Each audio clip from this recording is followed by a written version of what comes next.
Before we begin, one quiet but important line for the audience, woven naturally into the narrative rather than announced like a disclaimer. What you're about to hear is a dramatized investigative narrative, told in the style of long-form journalism. Names, timelines, and identifying details have been altered, not to soften the story, but to examine something deeper than a single case. Before we continue, please hit the like button, subscribe to the channel, and turn on the notification bell for updates. The first warning didn't sound like a warning. That's the part that keeps coming back to me. Not a shout, not a threat, not a moment you'd circle in red on a calendar and say, "There, that's when everything broke." It was quieter than that, almost ordinary. A sentence that could be mistaken for concern, or frustration, or just another family disagreement that would blow over by morning. And yet, when the eldest son finally spoke, days after everything had already collapsed, he used a word that doesn't leave much room for comfort. He said he felt something escalating. Not happening. Not inevitable. Escalating. That distinction matters more than it seems. Because escalation implies motion, direction, a slope you're already sliding down, whether you realize it or not. And it raises a question that makes people uneasy, even defensive, when they hear it. If someone senses escalation before a tragedy, what does that make everyone else who didn't? This story isn't loud at first. It doesn't begin with sirens or flashing lights or a late-night arrest. It begins with restraint, with a family that, from the outside, looked like so many others who live in big houses and carry recognizable names. Successful, insulated, familiar enough that we think we understand them. We usually don't. By the time authorities arrived at the property in the hills, by the time the headlines condensed everything into a few brutal lines, the narrative had already begun to harden. 2 parents found dead, a younger son detained, a sister reportedly making a call no one ever wants to make. The kind of story that the public processes quickly because it has to, because sitting too long with the details feels unbearable. But there was another figure hovering just outside the frame. The eldest son, not on the property that night, not part of the initial police statements, not visible in the first wave of coverage, and for a while, not speaking at all. Silence is easy to misinterpret, especially when the silence belongs to someone people assume should have answers. Some read it as avoidance, others as legal strategy, a few as indifference, which says more about us than it does about him. But the truth, when he finally described it, sounded closer to paralysis. The kind that sets in when you realize that anything you say will rearrange how people remember the past. Because once you speak, you don't just add information. You change the story that already exists. And this story, even in its earliest form, had momentum. It was moving fast. Faster than nuance. Faster than context. Faster than the kind of slow, uncomfortable questions that don't fit neatly into a headline. Here's one of them. What if the most important moment in this entire case didn't happen on the night of the deaths? What if it happened days earlier, in a conversation no one recorded, in a room that never made it into a police diagram? The eldest son didn't come forward to accuse. That's another detail people tend to miss. He didn't claim certainty. He didn't say he knew what would happen. He said something much harder to hear. He said he was worried. Worried is a frustrating word. It doesn't trigger urgency. It doesn't compel action. It sits in that gray zone where you can acknowledge it without doing anything about it. Families live there all the time. We normalize tension. We explain it away. We tell ourselves that history proves survival. Until it doesn't. When the news broke, most people encountered the story the same way. A notification, a push alert, a name they recognized, attached to an act they couldn't reconcile with the image they carried in their head. The shock wasn't just about violence. It was about proximity. About the idea that something so catastrophic could unfold inside a family so publicly familiar. But inside the family, shock takes a different shape. It's not just disbelief. It's reassembly. Every conversation you've ever had suddenly gets pulled back into focus. You replay arguments, text messages, pauses you didn't question at the time. You start asking yourself whether normal was actually normal or whether you just needed it to be. The eldest son says that's where he found himself almost immediately, not in grief alone, but in reconstruction. He describes the days before the incident as tense, but not theatrical. No slammed doors, no dramatic ultimatums, just a tightening atmosphere. a sense that conversations were becoming more brittle, that patience was thinning, that the emotional margin for error was shrinking. Here's where the story becomes uncomfortable, because tension is common, especially in families dealing with stress, expectations, money, proximity, or long-standing resentments. If tension alone were predictive, most households would be in constant danger. So why did this feel different? When he talks about it now, the eldest son pauses. You can hear him searching for language that doesn't overstate, but also doesn't minimize. He talks about tone, about repetition, about how certain grievances stopped moving forward and began looping instead. Have you ever been in a conversation where nothing new is being said, but the temperature keeps rising anyway? That's what he describes. He says he raised the issue, carefully, not as an alarm, not as an accusation, more like a check-in. This doesn't feel right moment.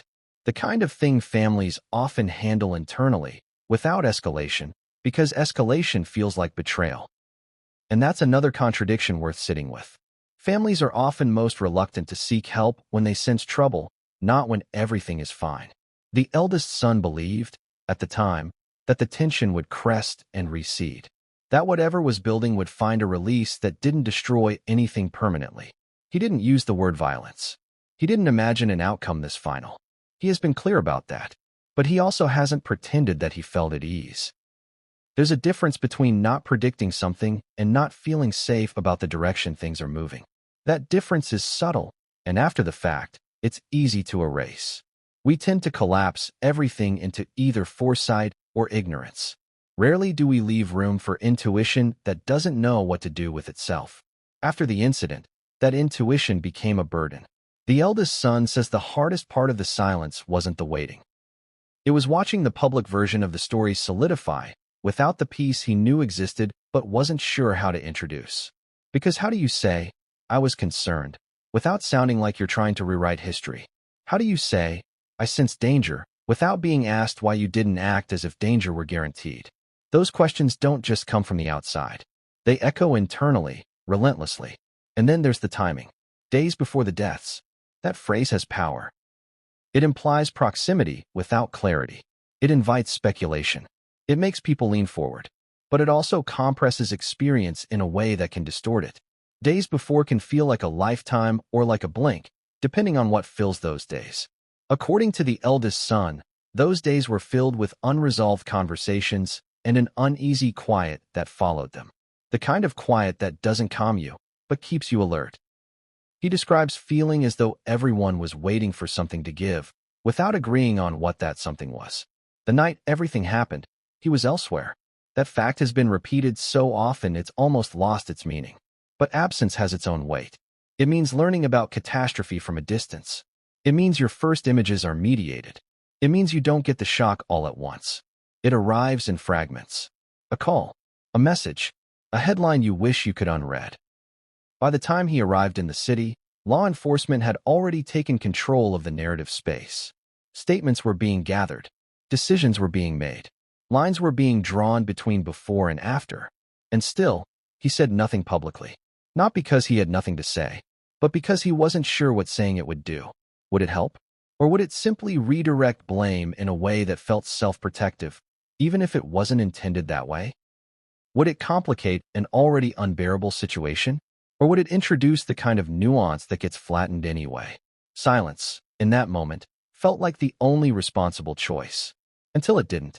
Because as the days passed, the story outside the family began to harden into something cleaner than reality usually is. Motives were suggested. Timelines simplified.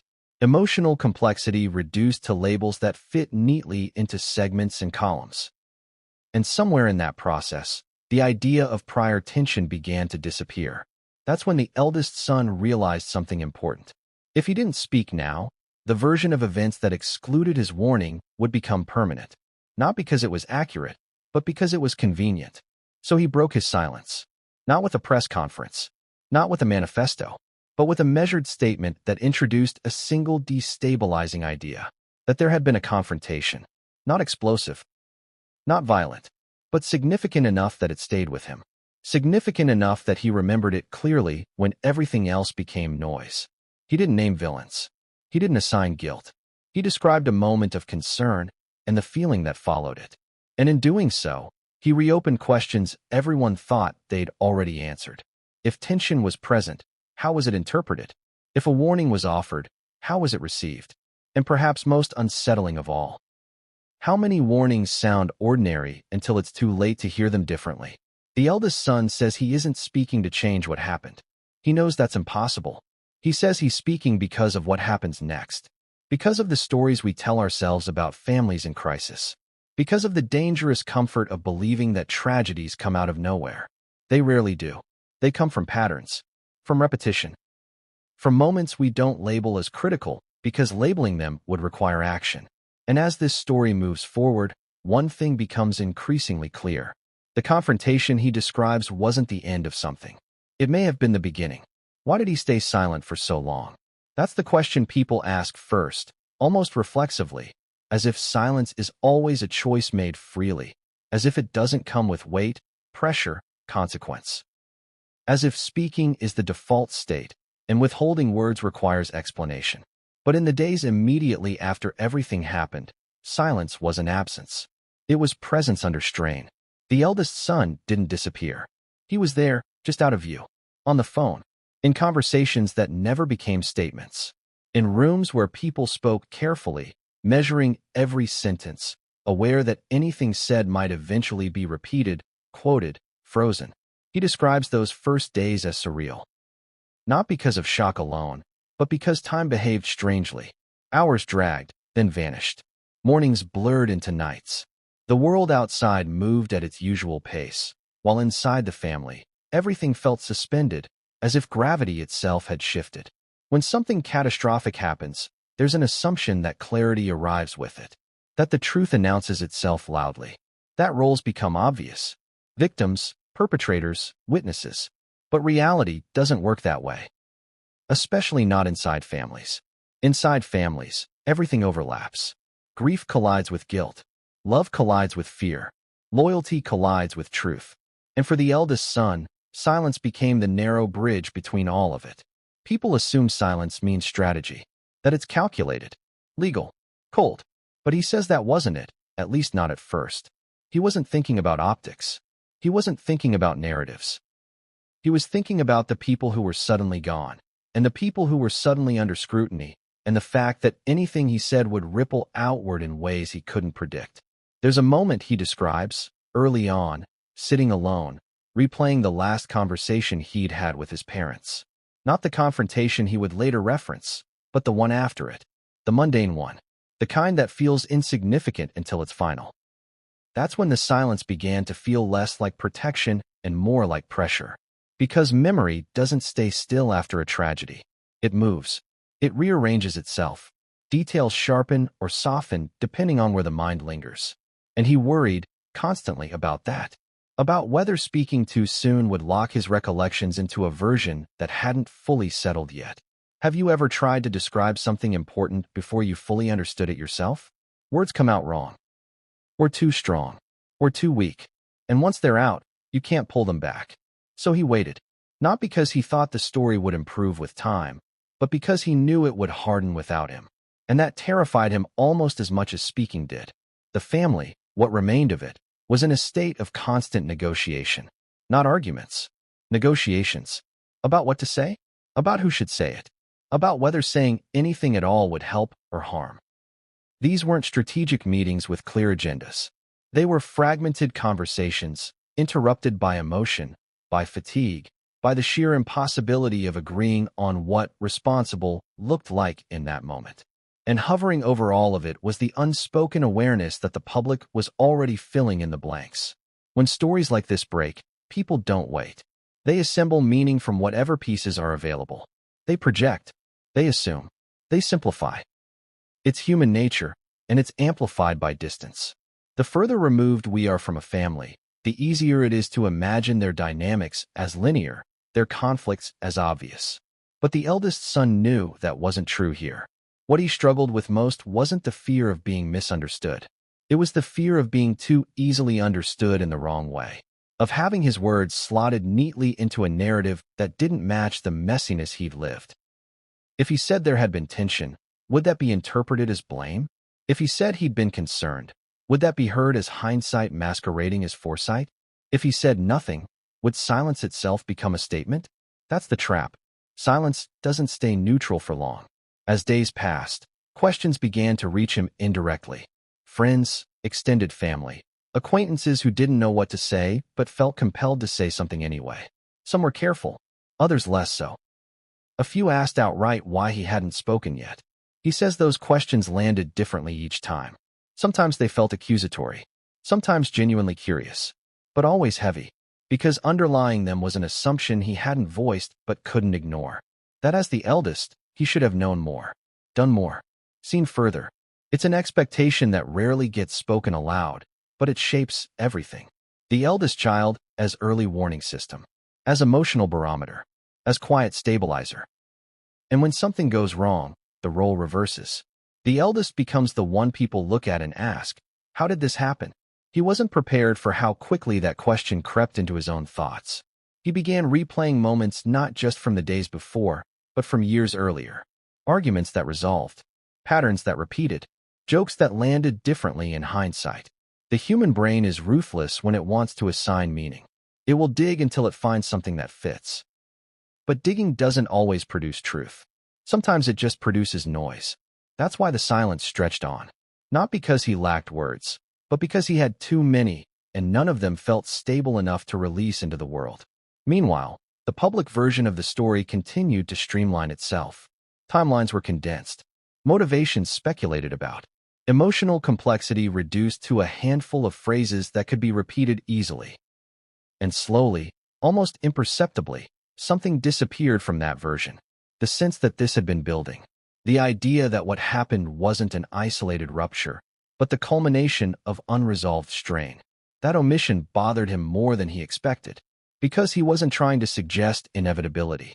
He wasn't trying to claim prophecy. He was trying to preserve the truth as he experienced it, that things had felt wrong before they broke completely. There's a difference between saying, I knew this would happen, and saying, I knew something was off. One is arrogance. The other is honesty. But honesty, in the aftermath of violence, is a dangerous thing. It gets cross-examined, interpreted, twisted, especially when it complicates simple answers. So again, he hesitated. What finally shifted wasn't a headline or a rumor. It was a conversation, a private one. Someone asked him, gently, whether he was okay watching a version of events solidify that he knew was incomplete. Not inaccurate. Incomplete. That word stuck with him. Incomplete suggests something missing, not something false. It suggests room for addition rather than correction. And for the first time, he considered the possibility that speaking wouldn't be about changing the story, but about finishing it. Even then, he didn't rush. He drafted and redrafted what he wanted to say. Shortened it, softened it, removed anything that sounded like conclusion. He avoided definitive language. He avoided timelines when he could. He focused on feeling rather than fact, intuition rather than accusation. Because facts would be debated, feelings would be dismissed. But together, they might create space for a more honest conversation. When he finally spoke, he didn't lead with tragedy. He led with context.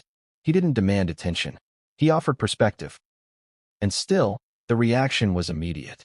Some praised his courage. Others questioned his timing. A few accused him of trying to distance himself. Many read into his words things he hadn't said at all. That was inevitable.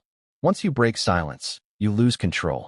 But here's the part that's easy to miss if you're only watching from the outside. Breaking silence didn't bring him relief. It brought responsibility. Because once he introduced the idea that there had been a warning, however subtle, he became tethered to it. People wanted more detail, more clarity, more certainty. They wanted him to sharpen the very thing he'd been careful to leave ambiguous. What exactly was said? Who was present? Why didn't you push harder? Those questions didn't just come from the public. They came from within, from nights when sleep refused to come, and his own thoughts turned adversarial. He says that's when he realized silence had never really protected him. It had only delayed the reckoning. Because the reckoning isn't about whether he spoke or stayed quiet. It's about the uncomfortable truth that families often recognize danger in pieces, not in full images. And by the time the image becomes clear, it's too late to step back from it. Silence, in that sense, isn't a failure. It's a symptom of uncertainty. Because if there had been obvious signs, this would be a simpler story. A more comforting one, in a strange way. We like stories where danger is visible, where mistakes are clear, where responsibility can be assigned neatly. This isn't that story. This is a story about a house that looked fine, a family that functioned, tension that stayed just below the threshold of alarm. And that's what makes it unsettling, because it suggests that disaster doesn't always announce itself. Sometimes it lives quietly alongside normalcy, waiting for the moment when restraint fails. The eldest son says he didn't fear the house, but he didn't trust it either. That distinction matters. Fear is loud. Distrust is quiet. Fear makes you leave. Distrust makes you stay alert, waiting for something you can't quite name. He stayed alert. He watched. He listened. He felt the shift. And eventually, he spoke. But the house didn't change. It absorbed his concern the same way it absorbed everything else. Quietly, without reaction, without resolution. As this story continues, the role of that house becomes clearer. Not as a villain, not as a symbol, but as a container. A place where tension accumulated without release. Because what happened later didn't come from nowhere. It came from inside those walls. And according to the eldest son, the confrontation that followed wasn't explosive. It was restrained. And restraint, in a house already holding its breath, can be more dangerous than shouting. Because restraint doesn't dissipate energy. It concentrates it. And that concentration, he believes, was already there, long before anyone realized how close it was to breaking. The conversation itself didn't feel like a confrontation at first. That's part of what makes it stick in the eldest son's mind. It wasn't dramatic. It wasn't the kind of argument people remember vividly because it ends with shouting or doors slamming. It was subtle, almost pedestrian. The kind of interaction that, if you blinked, you might have missed entirely.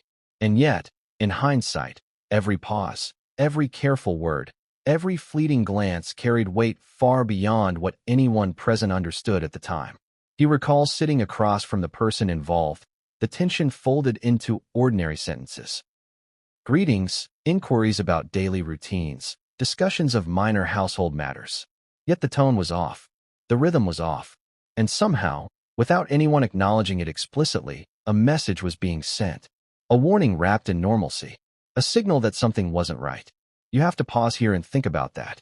How often do warnings arrive dressed as mundanity? How often do the most critical moments pass unnoticed because they're embedded in ordinary life, hidden inside the cadence of polite conversation? Most people never notice. And when they do, they often dismiss it. The eldest son remembers a particular phrase that cut through the conversation. Not threatening, not accusatory, just a line that carried implication. I'm worried about how things are escalating. Worried. Escalating. Two words that, outside of context, don't sound dangerous. Inside the house, they reverberated. They marked awareness. They carried an unspoken challenge. Recognize this or ignore it at your peril. He didn't overstate it. He didn't scream. He didn't demand action. There was no script for that. It was just observation, expressed carefully. And that's exactly why it's so haunting. Ordinary words, ordinary delivery. Nothing that would seem exceptional at the time. Yet everything hinged on the response, or lack thereof. Because what makes a warning real isn't always its content. Sometimes it's the silence that follows. And in this case, the silence stretched. Long, thick, almost tactile. It wasn't malicious. It wasn't intentional. But it was consequential. And that's the paradox the eldest son wrestles with. How do you quantify what happens when a critical observation is acknowledged, nodded at, but ultimately unheeded? How do you convey responsibility without blame, urgency without hysteria? He describes watching the subtle interplay of behaviors over the days that followed. People navigating the house differently. Some entering rooms cautiously. Others speaking more softly than usual. Small habits emerging to accommodate tension that hadn't yet been named aloud. It was almost imperceptible, but he felt it. He could see it in the way people moved, in the way they avoided certain topics, in the careful navigation of personal space that suddenly mattered more than it ever had before. The eldest son thought about leaving, walking away. Sometimes, in moments like these, distance seems like protection. Distance can buy clarity. But he didn't. Part of him felt tethered. Part of him felt responsible for observing, for noting, for being present enough to recognize patterns before they spiraled. He watched. He waited. He reflected. And with every passing day, he became increasingly aware that the pattern was not random. And then came the moment when he realized observation alone would not suffice. There was a specific interaction, quiet but charged, where the person in question expressed frustration over perceived slights and misunderstandings. The words themselves weren't alarming. They were ordinary complaints. But the undertone, the repeated emphasis, the tension in the body language, suggested that the emotional energy in the house was concentrating, intensifying, compressing into something that had not yet been expressed outwardly, but was building inside. He knew it. He felt it. And that feeling was unlike anything he had experienced before. Not fear in the moment. Not panic. Just recognition. Something was escalating. And yet, the challenge remained. How do you act on a sense that cannot be measured, cannot be quantified, cannot yet be proven? How do you communicate urgency without alarm, concern without accusation? How do you speak the truth in a way that ensures it's heard, respected, and taken seriously? He tried, carefully, tactfully, phrasing observations as questions rather than statements. Asking, not telling. Suggesting, not ordering. The responses were polite, non-committal, and ultimately neutral. Nothing shifted. And that neutrality, in hindsight, carried consequences he could not yet calculate. The eldest son recalls the last time he felt the warning had been acknowledged in any meaningful way. The room was quiet. Words had been exchanged. But there was no action. No change. The tension persisted. The house still held its breath. The warning, in essence, existed, but it was suspended in a space that was neither acted upon nor dismissed. That's when he realized the difficulty of responsibility. Because knowing, observing, sensing, and speaking are all different from changing outcomes. The warning can be clear. The recognition can be acute. But without intervention, without the response you hope for, awareness alone may be insufficient. And that realization stayed with him. He describes the feeling as a kind of weight that accumulates in the chest. A heaviness that doesn't announce itself externally, but becomes impossible to ignore internally. A recognition that the trajectory he had sensed might not be alterable. That the patterns were already forming in ways that were inevitable, or at least unavoidable, if no one acted decisively. This is where the narrative tension deepens. The eldest son's silence, his observation, his eventual decision to speak publicly. These are all part of a continuum, a slow burn that the audience doesn't see unfolding in real time, but that existed fully in lived experience. The danger isn't sudden. The danger is gradual. The danger is contained in ordinary words, ordinary actions, ordinary restraint. And then came the event that shattered the ordinary entirely. The culmination of all that accumulated tension. All those small warnings. All those unspoken concerns. A night that changed everything and forced the story into public consciousness. The eldest son was not there, physically. But the emotional weight of the house, of the days leading up to it, of every subtle sign he had noticed, collided with reality in a way that left him reeling. And that's when the necessity of speaking became undeniable. Because once the event occurred, waiting any longer risked the erasure of the context he had been trying to preserve. Waiting any longer risked reducing everything to headlines, timelines, and simplified narratives that flattened complexity into digestible but misleading pieces. He spoke, carefully, precisely, intentionally withholding judgment, assigning no blame, offering no definitive conclusions. Only observations, only recollections, only warnings he had sensed days earlier. And the effect of speaking was immediate. Not applause, not agreement, not consensus, but disruption. The story shifted, subtly but irreversibly. Questions that had been closed reopened. Narratives that had solidified became malleable again. And the very act of speaking created new ripples, uncertain, uncomfortable, and essential. Because in this story, as in so many, silence is not neutral. Speaking is not simple, and hindsight is cruelly precise. The eldest son's first words, those carefully measured sentences, were both a release and a tether. A release of the burden he had carried in silence. A tether binding him to the warning he had given, the observations he had made, and the events that had followed. And those words set the stage for everything that comes next. The first time he realized just how fragile the perception of normal could be, he was standing in the kitchen. It was early evening. The sunlight slanted across the counters in that peculiar way Brentwood homes do, falling on polished surfaces, reflecting in the stainless steel appliances, casting everything in a deceptive calm. You could almost forget what was happening beneath the surface. Almost. The eldest son noticed it in the way his sibling moved through the space. Small gestures, ordinarily meaningless. How the hand lingered on the counter, the way a step hesitated at the threshold of the room, the brief flinch when voices overlapped. Every micro-movement was a note in a symphony of tension that most people would have missed entirely. He watched. He listened. He tried to interpret without judgment. And in doing so, he realized something critical. The house had become a pressure cooker, not because anyone intended it to be, but because ordinary habits had begun to carry extraordinary weight. He tried to speak lightly, to break the tension with a casual remark. Something about plans for the evening. Something neutral. He hoped for a response that would ground the atmosphere. Instead, there was a pause. A hesitation. A glance that lasted just a beat too long. A sense that the other person had recognized the significance of everything unsaid, but chose not to comment. That moment stayed with him. Not because it was dramatic, but because it carried implication. The kind of implication that is only obvious in hindsight. That is only felt when you realize the air around you is thick with unspoken meanings, and every step, every word, every glance is freighted with them. He began to map the interactions in his mind. Not for evidence, not yet. Just to understand. Patterns emerged. Recurring tensions. Repetition in conversations.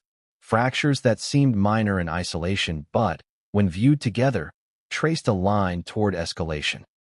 The eerie thing about patterns is that they are seductive. They lull you into thinking you see the full picture. That if you follow them closely enough, you can anticipate the outcome.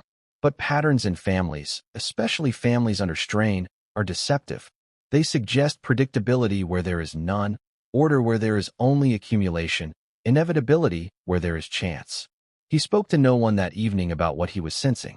He recorded it internally, cataloged it carefully. The eldest son has said that at that moment, he understood two things simultaneously. The situation could spiral, and yet no one present would recognize the spiral until it had fully manifested. That awareness is a heavy burden. The next morning, the rhythm of the house didn't change. Breakfast was eaten. Conversations were polite. Doors opened and closed with precision.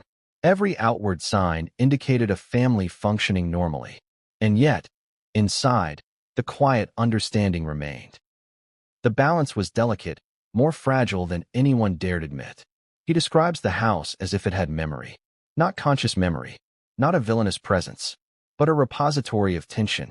A space where each interaction left an imprint, subtle but persistent, compounding over days and weeks. You could walk through the rooms and feel the residue of small conflicts, little miscommunications, unresolved frustrations. It was almost palpable, and that is the paradox. From the outside, nothing looked abnormal. From the inside, everything felt abnormal. This dissonance, he says, is what makes hindsight both illuminating and cruel. When the event finally occurred, people assumed there had been no warning, no sign, no build-up. But there had been, quietly, insidiously, in ways that were easy to overlook. He recalls one conversation, mid-morning, where an exchange of words could have seemed trivial. A disagreement about scheduling, or a household task, or something utterly banal. But beneath the words, there was tension, a silent negotiation of control. An unspoken acknowledgement that the emotional undercurrents were not being addressed. These are the moments that, in retrospect, carry enormous significance. They are the micro-indicators of macro-tragedies.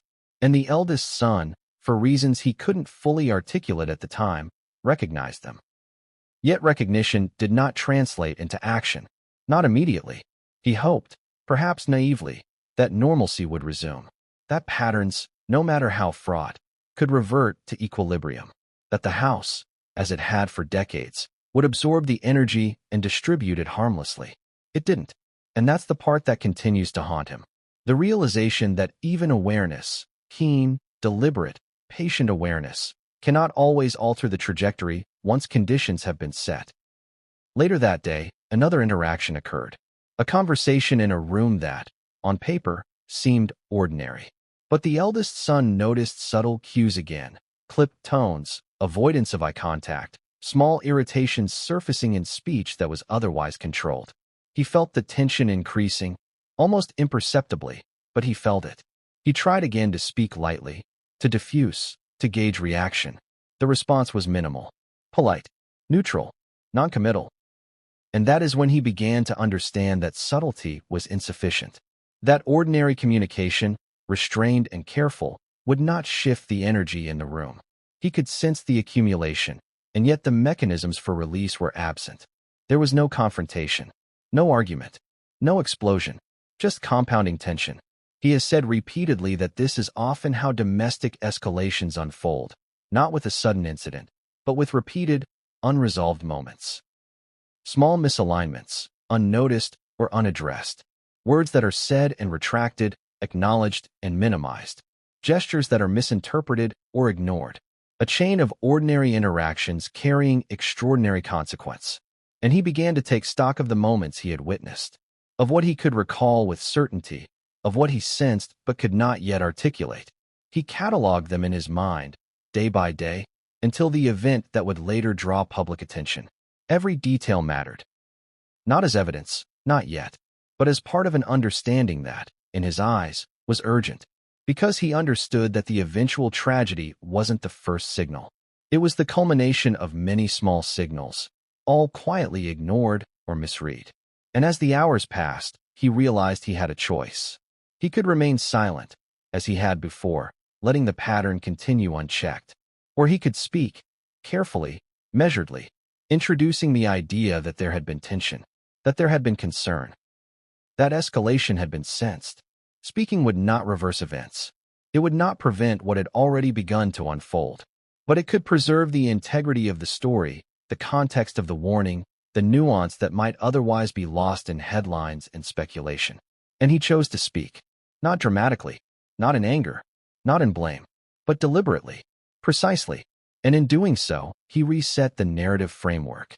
The story that had seemed fixed, clean, and inevitable became malleable again. Uncertain again, complicated again, because the warning, subtle as it was, forced people to reconsider what they had assumed about the trajectory of events, the patterns within the family, and the space between observation and action. And in that reconsideration, new questions began to emerge. Who had truly understood the warning? Who had acted, or failed to act, because of it?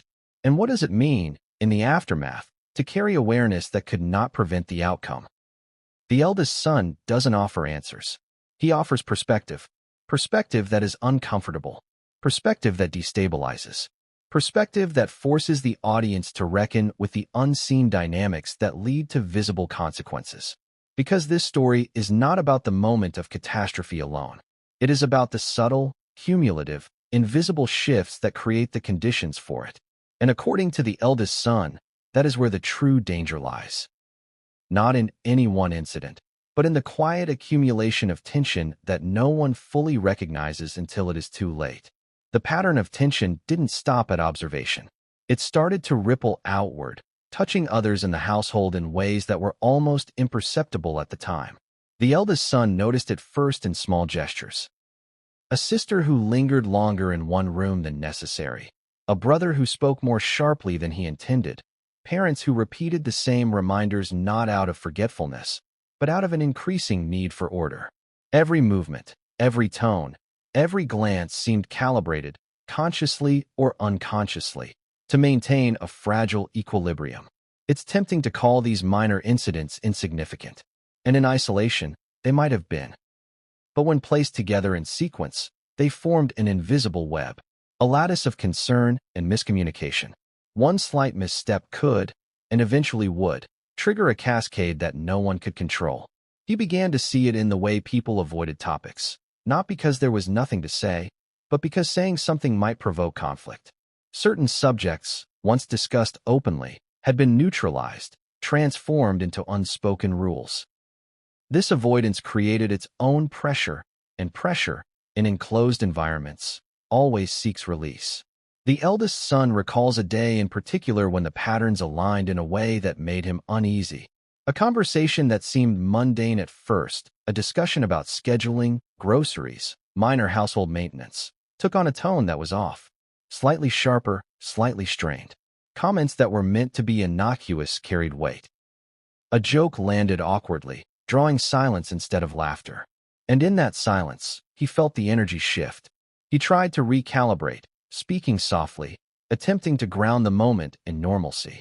But normalcy had already become a fragile veneer. Every word he uttered was met with measured responses. There was politeness, yes, but politeness masking restraint. And restraint, as he knew, does not dissipate tension, it stores it. Over time, he began to chart these interactions in his mind, almost obsessively, not to assign blame, not to create a timeline for out. He recounts standing there, sensing the inevitable without understanding the form it would take.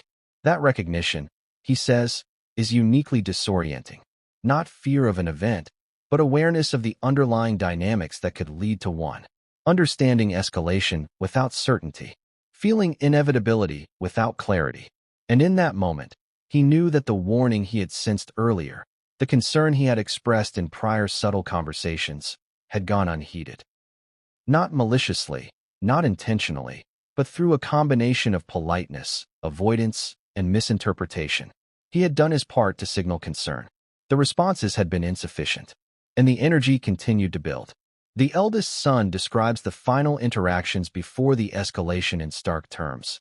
Controlled words, careful gestures, polite acknowledgement, but tension, always tension, threading through everything. He could feel it, almost physically, a concentration of emotional charge that could not remain contained indefinitely. And that is when he realized something critical. No single moment had caused the eventual rupture. No isolated act had precipitated it.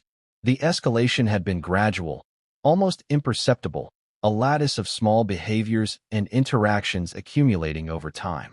The warning had been present, but subtle, recognized, but ineffective. It is a difficult realization.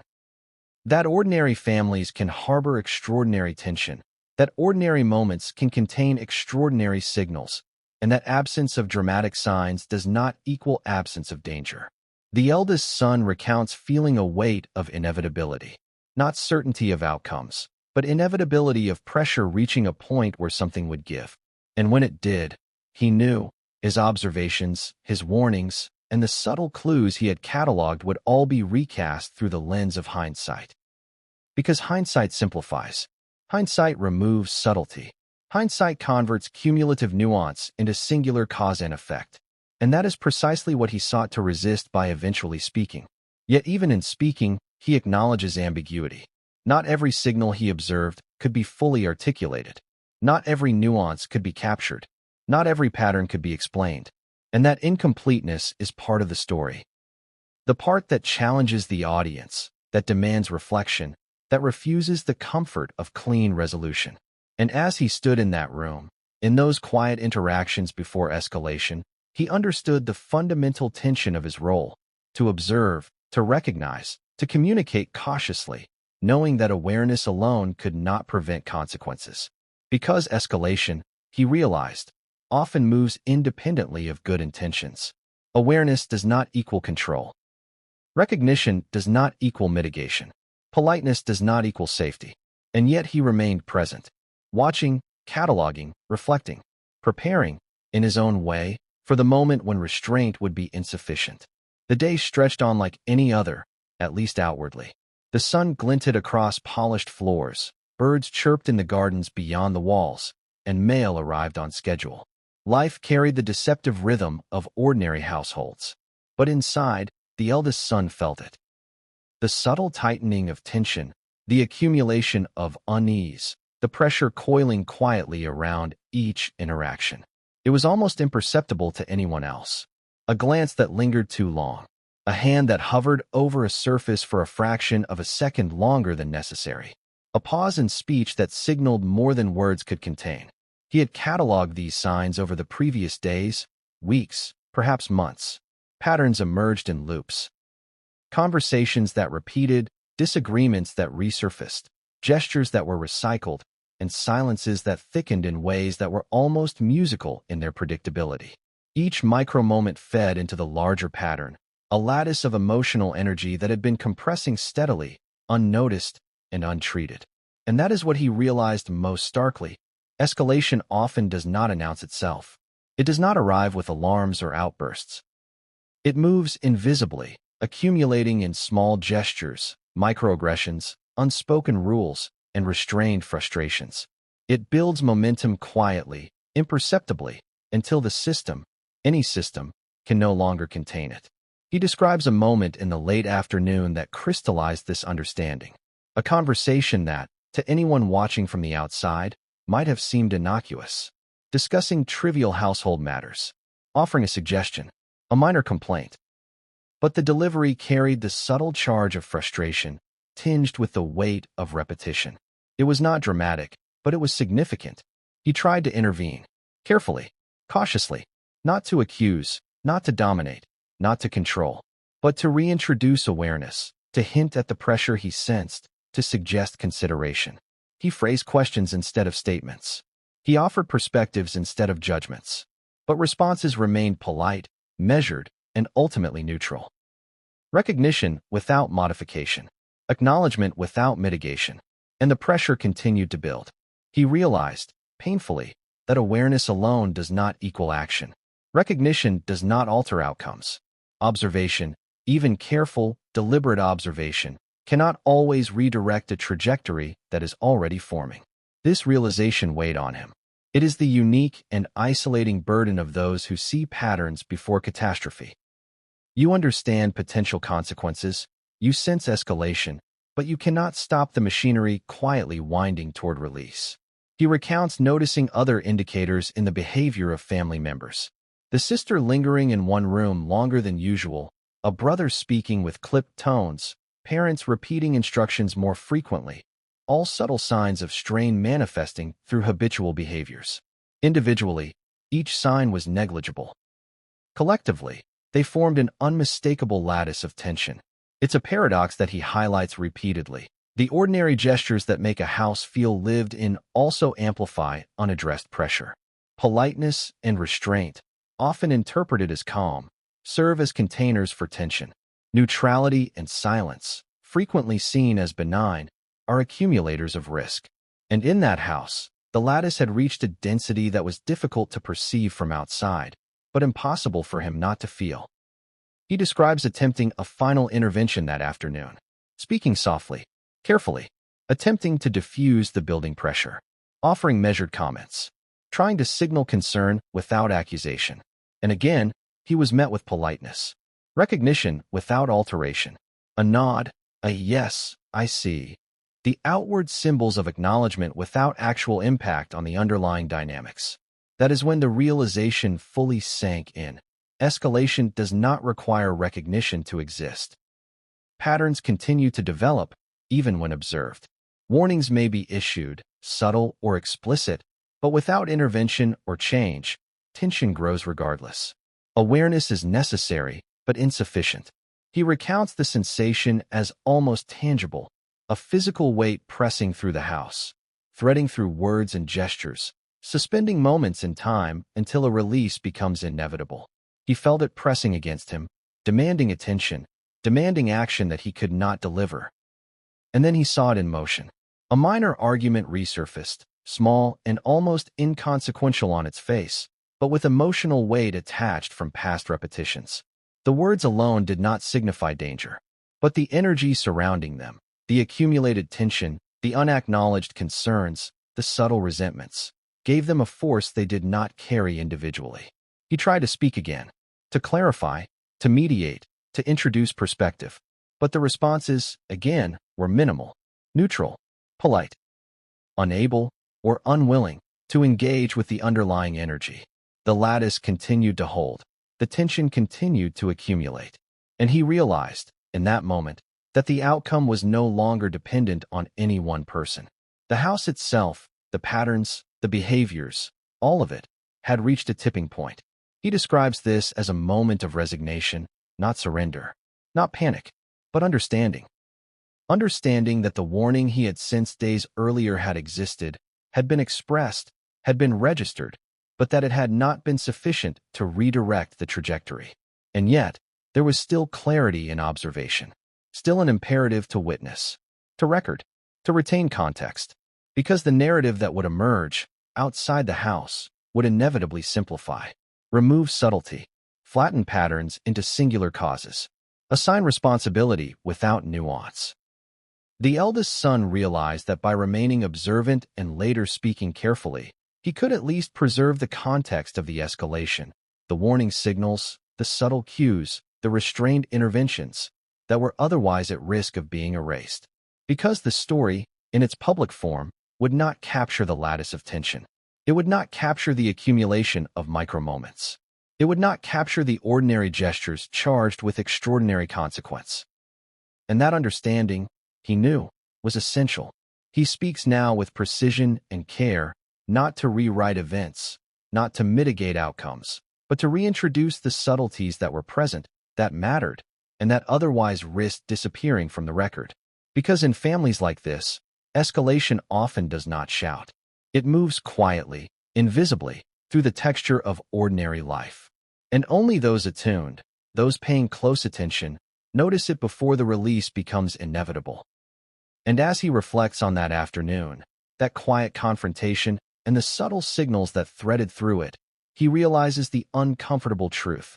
Awareness alone does not prevent consequences.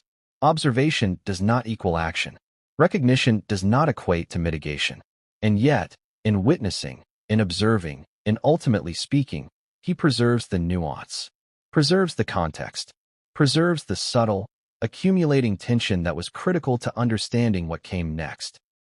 The late afternoon passed with that same quiet weight pressing against the house. Shadows lengthened across polished floors, and the air seemed denser, heavier, though nothing had changed externally. To an outsider, everything appeared routine, ordinary, benign. But the eldest son felt it, the accumulation of tension, like a slowly coiling spring ready to release. He began to notice the subtleties in a sharper way than ever before. A glance that lingered too long. A pause that seemed longer than the words warranted. A shift in posture that suggested restraint rather than relaxation. These micro-indicators, he knew, were critical.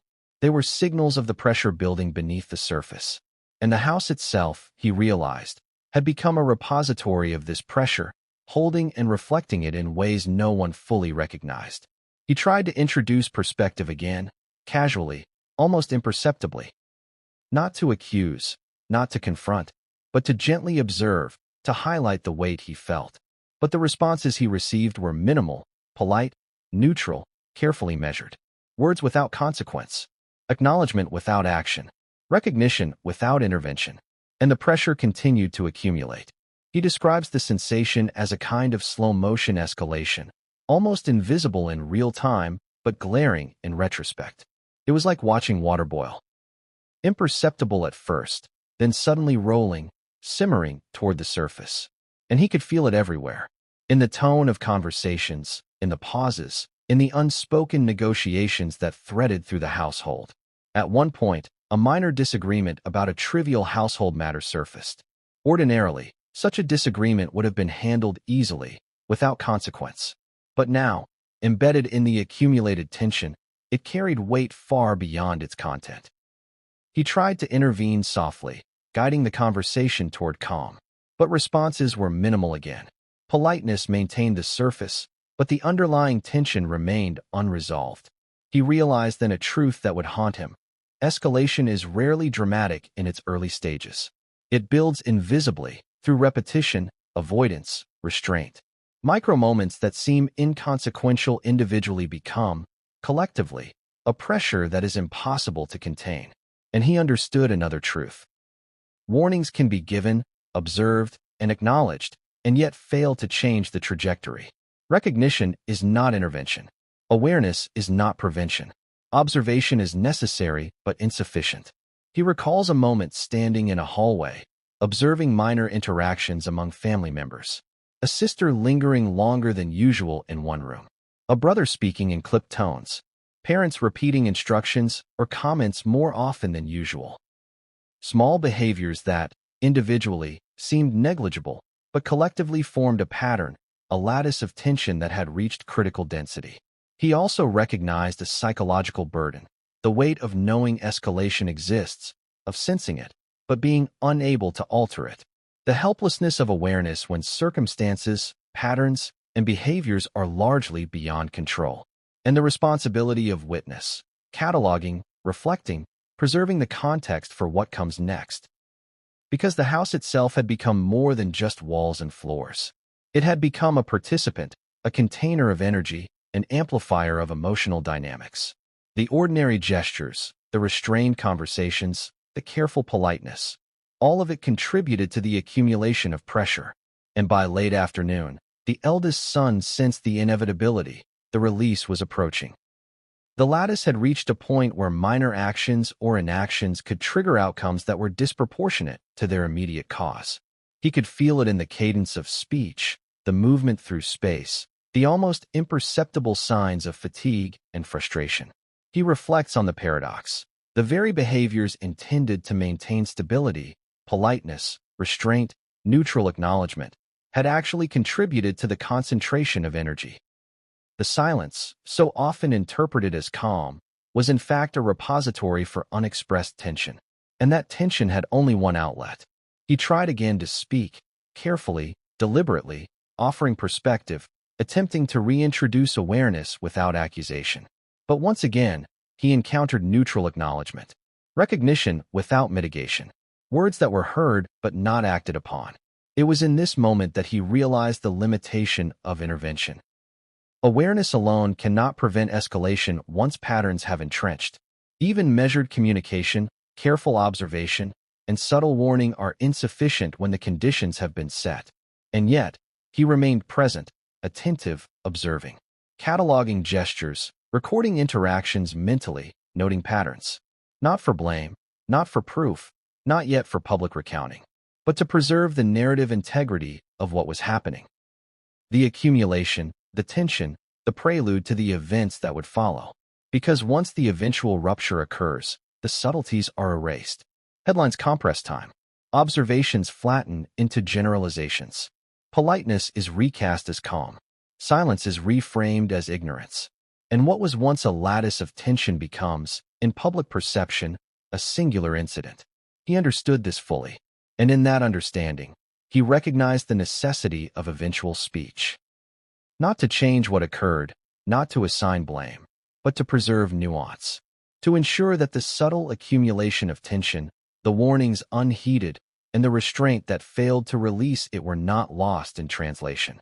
Because the story, he knew, would not be understood properly if the subtle dynamics were ignored. And that awareness, both of the escalation and of how it would later be perceived, was perhaps the heaviest burden he carried that day.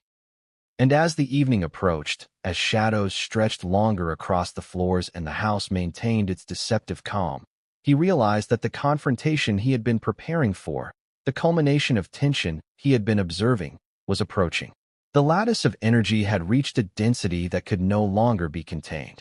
And in that knowledge, the eldest son understood the stark truth. The warnings had existed. The patterns had existed. The tension had accumulated.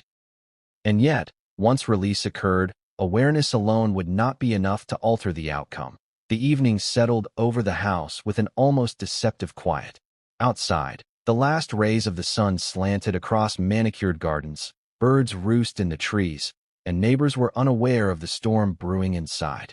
Inside, the eldest son felt every subtle vibration of tension, every compressed sigh, every hesitant step across polished floors. He had been watching patterns for days, weeks, really. But in this moment, the lattice of accumulated strain felt denser than ever. The ordinary gestures of family life, the careful politeness, the neutral acknowledgments, the restrained responses, had concentrated the emotional energy into something nearly palpable. And he could sense it in everyone's micro-movements, a shoulder stiffening slightly, a gaze that lingered too long, a pause that carried far more than its length suggested. He tried to keep his own reactions measured. He moved deliberately, spoke carefully, avoided triggering defensive responses. Every word had weight, every phrase was considered, every gesture calculated to maintain calm. He was conscious of how quickly the balance could tip, how the very act of acknowledgement might amplify tension instead of relieving it. And still, the tension persisted. He recalls a particular exchange, a conversation about something trivial, mundane even, but the energy surrounding it was anything but ordinary. Words that would have been benign days earlier now carried charge. Pauses stretched longer than necessary. Responses were clipped, tentative, cautious. He tried to introduce perspective, gently, without accusation, without inflaming. But the responses, once again, were polite, minimal, neutral. Recognition without change. Acknowledgement without mitigation. That's when he realized something crucial. Patterns do not wait for clarity. Escalation does not pause for reason. The lattice of tension that had been building quietly for days would reach release on its own timeline, independent of intervention, independent of recognition, independent of intent.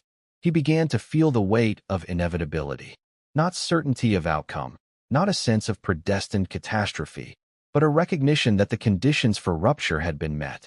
The tension had been stored, compressed, contained within ordinary interactions, polite gestures, and neutral acknowledgments. And the pressure could no longer be neutralized.